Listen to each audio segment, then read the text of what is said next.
कैलाश पर्वत, जिसे भगवान शिव का पावन धाम माना जाता है। कैलाश पर्वत हिंदू धर्म के अलावा बौद्ध और जैन धर्म के लोगों के लिए भी काफी पवित्र स्थान है।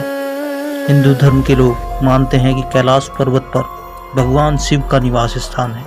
बौद्ध मानते हैं कि उनके अधिष्ठाता देव धर्मपाल जी यही निवास करते थे, और जैन लोग यह मानते हैं उनके प्रथम तीर्थंकर ऋषभदेव जी ने कैलाश पर ही निर्वाण प्राप्त किया था।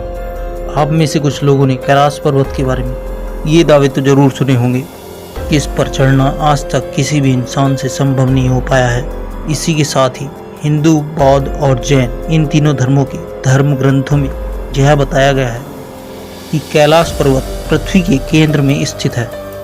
दुनिया भर के कई सारे ऐसे रिसर्चर जिनका यह मानना है कि कैलाश पर्वत का धरती से बिल्कुल बीचों बीच में होना और दुनिया के सभी मेजर रिलीजन की किताबों में इस बात का जिक्र होना महज एक इत्तेफाक नहीं हो सकता है। इस बात पर आप यकीन नहीं करोगे, लेकिन पिछले कुछ सालों में वैज्ञानिकों को जो सबूत मिले हैं और कुछ लोगों ने जो अपनी आंखों से देखा है, उस पर सोचने के बाद एक ऐसी सच्चाई सामने आती है जो आपका दिमाग हिलाने वाली है। तो प्लीज़ इस वीडियो को लास्ट तक जरूर देखें। हिंदू और बौद्ध धर्म के ग्रंथ में संभाला नाम के एक गुप्त स्थान के बारे में बताया गया है, वही जगह जिसका रेफरेंस डॉक्टर स्ट्रेंज मूवी में दिखाया गया है।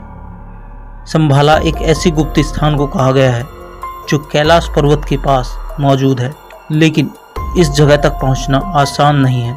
लेकिन जो यहाँ पहुंचता है वो अमर हो जाता है और कई शक्तियों का मालिक भी। अगर अभी भी आप इस स्थान को काल्पनिक मानते हैं तो भले ही इस स्थान का जिक्र सिर्फ हिंदू और बौद्ध ग्रंथों में है, लेकिन दुनिया भर के विद्वानों का मानना है कि ऐसे स्थान वाकई में मौजूद है। फेमस राइटर जेम्स हिल्टन ने संभाला पर पूरी एक किताब लिखी हुई है और इस स्थान का जिक्र कई सारी बॉलीवुड फिल्मों में भी किया गया है। 1942 में एक ब्रिटिश ऑफिसर जिनको इन्हीं पहाड़ियों में तैनात किया गया था, उन्होंने भी कैलाश पर्वत के बारे में कई हैरत अंगेज दावे किए थे। उन्होंने यहाँ की पहाड़ियों में कई सारे ऐसे योगी देखे जिन पर ठंड का असर बिल्कुल भी नहीं हो रहा था, जैसे मानो उनमें कोई अजीब शक्तियाँ हो। यहाँ तक कि उन योगियों की उम्र भी सैकड़ों वर्षों की थी। हाल ही में कुछ साल पहले एक ऐसा ही वीडियो सोशल मीडिया पर वायरल हुआ था, जिसमें एक योगी नंगे बदन हिमालय की बर्फीली वादियों में घूम रहा था, मानो उसने अपने शरीर, इंद्रियां और भावनाओं पर काबू पा लिया हो। डॉक्टर अर्नस्ट मुलंदा सेव 1999 में अपनी टीम के साथ, जिसमें कई सारे फिजियोलॉजिस्ट और हिस्टोरियन शामिल थे, कैलाश पर्वत के पास पहुंचे। उन्होंने और उनकी टीम ने कई महीने कैलाश पर्वत के पास बिताए और कैलाश पर्वत का गहरा अध्ययन किया। अपनी इस रिसर्च में उनकी टीम ने ये दावा किया था कि कैलाश पर्वत कोई नेचुरल ऑब्जेक्ट नहीं है, बल्कि मनुष्य के द्वारा बनाया गया एक पिरामिड है। कैलाश पर्वत के इस फोटोग्राफ को देखिए। इस हिस्से में दिखाई दे रही ये दीवार और उस पर बने स्ट्रक्चर देखकर अर्नस्ट मुलंदा सेव ने दावा किया था कि चट्टान की ये दीवार किसी भी लिहाज से कोई जियोलॉजिकल फॉर्मेशन नहीं हो सकता है।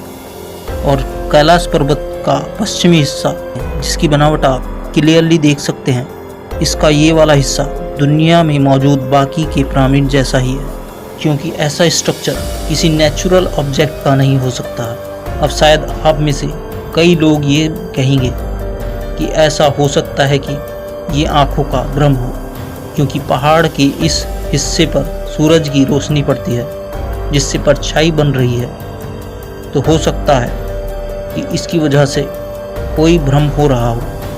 तो जरा रुक जाइए और कैलाश पर्वत की इन चारों तस्वीरों को देखिए, जो दिन के अलग अलग समय में खींची गई थी। इन तस्वीरों को देखकर हम अच्छे से अंदाज़ा लगा सकते हैं और देख सकते हैं चारों दीवारों पर एक ही जैसी आकृतियाँ मौजूद हैं, जो हजारों साल पहले बनाई गई होगी, और अभी भी उनके कुछ बिखरे अवशेष यहाँ पर दिखाई दे रहे हैं। और चारों तरफ की दीवारों पर यह दिखाई देना केवल इत्तेफाक नहीं हो सकता है, लेकिन इतनी विशाल मूर्ति इतने बड़े पहाड़ पर कोई कैसे बना सकता है, अगर ये सवाल आपके भी मन में आ रहा है तो शायद आपको कैलाश मंदिर के बारे में पता नहीं होगा, जो दुनिया का सबसे रहस्यमय मंदिर है, कि जो पूरे चट्टान को ऊपर से नीचे की ओर काट कर बनाया गया था। यह मंदिर आज भी सबसे बड़ा रहस्य है।